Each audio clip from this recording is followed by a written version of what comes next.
everyone, and welcome back to Winter 89 Colors. My name is Melissa, and I am here with our Project Mythical Minis community book. So, the random picker has picked Quetzalcoatl as one of our 4 pages that we are going to be working on this month of November. So I am going to go through a quick coloring of this deity, mythological creature, if you will, while I chat for a little bit. So first thing I'm going to be telling you is a little bit about Quetzalcoatl himself, and then also about what I'm doing in this picture. So, in case you are not aware, we are doing a project, group project color, so we want to finish this book, which is 50 Mythical Miniatures by Camellia Angel Kova, by the end of 2025. We want to do this book in 1 year.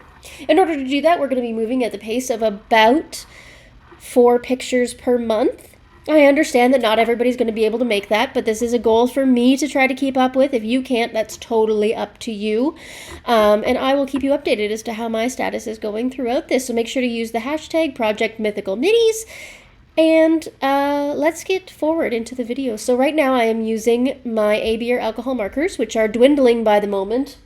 They've known their time in the sun, and they're not going to be with me much longer. Most of them are significantly low, if not done in ink, so they've been thrown out already. If you've seen any of my graveyard videos, you will know this. There's not many left. But I had enough to do most of this serpent, and the rest was done with Ohuhu alcohol markers. So I do the base coat all in alcohol markers, and then I move into doing the background. And with the background, I will use Pentel oil pastels. I'll put down a layer of those in a overlapping order around the serpent to create kind of an aura effect. And in order to blend it really smoothly, I take some mineral spirits, or what is it called? Taltine, pardon me. And use it with a paintbrush to blend it all together, and then I remove any of the excess oil or wax using a cloth. This leaves behind a very blurry and blended version of the oil pastels, a very soft, true to their name, pastel type of tone, but well blended. I leave that to dry for a few hours, perhaps, depending on what the humidity is like in the room. And then I can move on to continuing the coloring. I then move on to using my Prismacolor pencils to create shading within the image itself.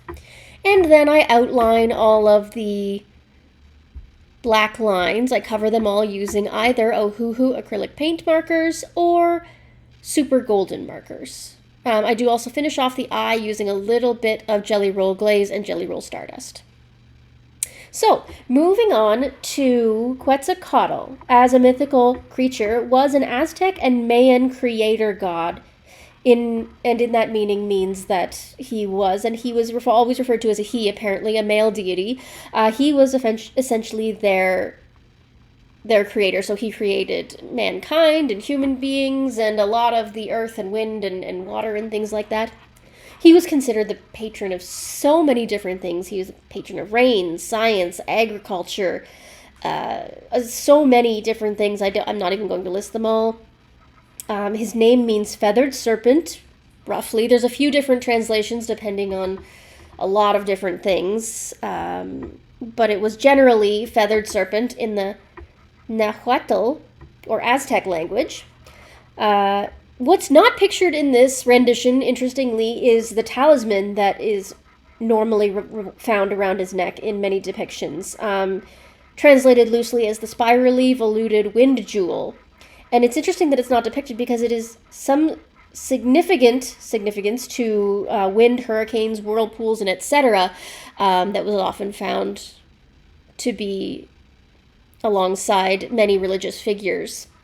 So, interesting that it was not done in this rendition. However, the first worship of Quetzalcoatl was known to be somewhere between 400 BC and 680, and he was considered a very important god to Aztec and Mayan people and their religious facilities, and it's not easily described or depicted in any one way. Many myths and legends surround the Quetzalcoatl, and it changed many, many times over Aztec and Mayan rule. It was a little bit different between tribes. It was a little bit different from time period to time period, but he was present in pretty much all of Aztec and Mayan religious rites. But if you go and look it up, as I tried to do, there is so much myth and legend and lore around him that for me to sum it up in one video would be an astronomical feat, and that's not really what we're here for, is it? We're here to do some coloring, have some fun. That's about it. So I gave you the basics. I guess the sum up of that is Aztec and Mayan creator god, most often associated with wind, rain, science, and agriculture. He's the feathered serpent, often pictured with a talisman around his neck, and was worshipped throughout all of Aztec and Mayan known existence. So, I hope that with some other mythological creatures in the future, I'll be able to give you a much better explanation. This one was just so very complicated. I didn't want to go into it so deeply that I felt like I was doing a research project, to be honest with you. So, I think it's beautiful, and the general colors I tried to stick with that are most often depicted for him. And and then I tried to make him nice and shiny and bright since he is the creator god. I thought it would be nice to give him some shine and some sparkle in the end there to make sure that he's well depicted as an important deity. And I feel like the background depicts this as well. It is bright, but not so bright that it takes away from him and his beautiful colors, and sort of depicts a nice, quote-unquote, heavenly glow around him. So, with that, I think I will leave you to it in this one since I don't have a whole ton to say. I've been doing a lot of recording today, so I'm sure there's lots of other videos if you want to hear me chatting. But for now, I will leave you to it, and enjoy the rest of your day, and I'll see you in the next one for Project Mythical Minis. Toodaloo!